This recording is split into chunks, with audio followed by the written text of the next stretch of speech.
여러분 반갑습니다. 저는 디지털 스토리 스튜디오의 김유석입니다. 자, 오늘 우리가 나눌 이야기의 핵심이 바로 이 한 문장에 담겨 있습니다.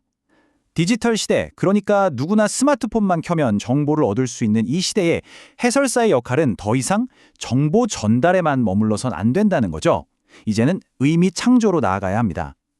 그럼 자연에 흩어져 있는 수많은 사실들을 어떻게 우리 삶에 와닿는 의미 있는 이야기로 번역할 수 있을지 그 구체적인 방법을 한번 파헤쳐 보겠습니다. 여기 한번 보세요. 차이가 확 느껴지시죠? 왼쪽처럼 여기 꼬마 잠자리랑 물방개가 삽니다 라고 그냥 사실만 말하면 우리는 스마트폰이랑 경쟁하는 셈이에요. 이런 정보는 너무 흔하고 듣고 나면 금방 잊어버리게 되죠. 하지만 오른쪽처럼 여기는 물방개가 없으면 꼬마 잠자리도 살 수 없는 서로의 삶을 지켜주는 곳이에요 라고 이야기로 풀어내면 그 관계의 의미가 우리 마음에 훨씬 더 깊숙이 들어오게 됩니다. 네, 이렇게 사실들을 연결과 상호 의존이라는 이야기의 틀에 담아서 전달하면 그냥 사라지지 않는 어떤 감정적인 연결고리가 만들어지는 거죠. 자, 그럼 왜 이렇게 이야기가 강력한 힘을 갖는 건지 우리 뇌과학 속으로 한번 들어가 볼까요? 왜 이야기는 단순한 사실보다 훨씬 더 강력할까요? 그 답이 바로 이 뇌 그림 안에 있습니다. 보세요. 단순한 사실 정보는 우리 뇌에서 언어를 처리하는 부분만 살짝 활성화시킬 뿐이에요. 그냥 정보를 논리적으로 처리하고는 별다른 감흥 없이 쓱 하고 사라져버리죠. 그런데 이야기는요, 이건 완전히 차원이 다릅니다. 이 그림처럼 우리 뇌의 감각, 감정, 심지어 운동 영역까지, 그러니까 뇌 전체의 불을 환하게 켜는 거죠. 이건 우리가 이야기를 그냥 귀로만 듣는 게 아니라 온 몸으로 경험하고 있다는 뜻입니다. 월터 피셔라는 학자가 우리 인간을 호모 나렌스, 즉 이야기하는 인간이라고 불렀잖아요. 이게 바로 그 얘기입니다. 이야기는 그냥 소통하는 여러 방법 중 하나가 아니고요. 우리가 이 세상을 이해하고 또 의미를 만들어내는 가장 근본적인 방식이라는 거죠. 그러니까 이건 무슨 새로운 기술 같은 게 아니라 그냥 우리 인간이라는 존재의 기본 설정값 같은 겁니다.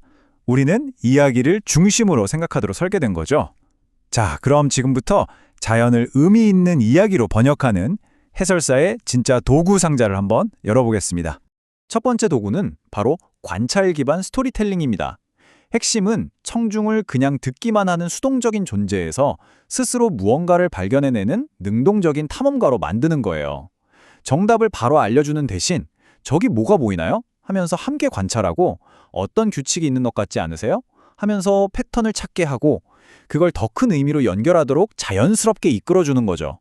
두 번째 도구는 3단계 질문 깔때기입니다.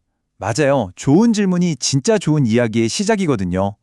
이 깔때기처럼 처음에는 무엇이 보이나요? 같이 넓은 질문으로 시작해서 점점 왜 그럴까요? 하고 의미를 파고들게 하고 마지막에는 이게 우리 삶과 무슨 관련이 있을까요? 처럼 개인적인 차원으로 연결하는 깊은 질문으로 청중을 안내하는 겁니다.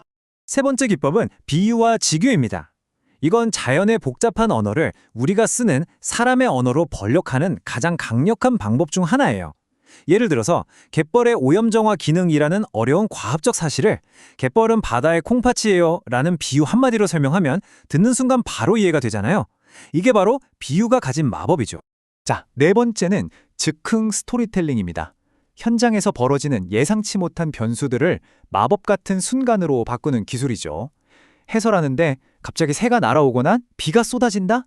이건 방해물이 아니에요. 오히려 그 현상을 딱 포착해서 관련 지식과 연결하고 새로운 의미를 부여하면서 그 어떤 각본보다 더 생생하고 기억에 남는 이야기를 만들 수 있는 절호의 기회인 겁니다. 자, 그럼 이론은 이 정도로 하고 이제 실제 사례를 가지고 이 기법들이 어떻게 적용되는지 한번 구체적으로 들여다볼까요? 여기 쓰러진 소나무 이야기가 있습니다. 네, 바로 이 쓰러진 소나무 한 그루입니다. 이 실제 사례를 가지고 저 딱딱한 데이터 덩어리를 어떻게 강력한 생명력을 가진 이야기로 바꿔나가는지 그 과정을 한번 쭉 따라가 보겠습니다. 이 나무를 그냥 사실적으로만 보면 뭐 이런 정보들이 나오겠죠. 종은 곰소리고 한 2년 전에 강풍 때문에 쓰러졌고 지금 보니까 이끼도 있고 버섯 같은 균류도 있고 곤충들도 사네요. 아, 생태적 천이가 진행 중이구나. 네, 이게 바로 원본 데이터입니다.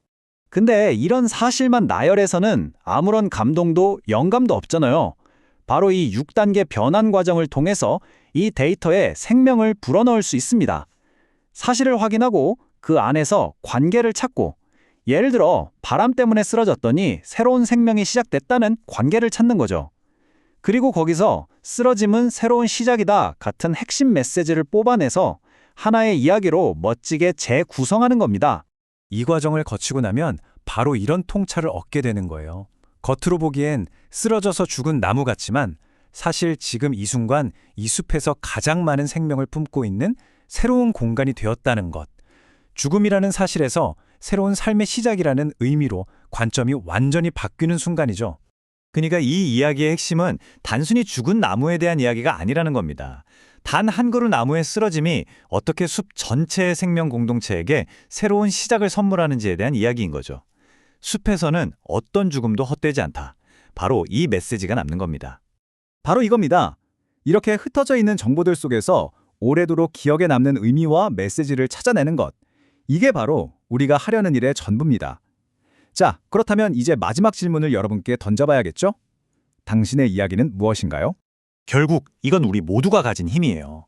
세상을 그냥 사실들의 목록으로 보는 게 아니라 모든 것이 서로 연결된 하나의 거대한 이야기 그물망으로 보는 힘 말입니다. 오늘 여러분 주변을 한번 둘러보세요. 그리고 가만히 귀를 기울여 보세요. 지금 이 순간에도 자연은 여러분에게 어떤 이야기를 들려주기를 간절히 기다리고 있을지 모릅니다.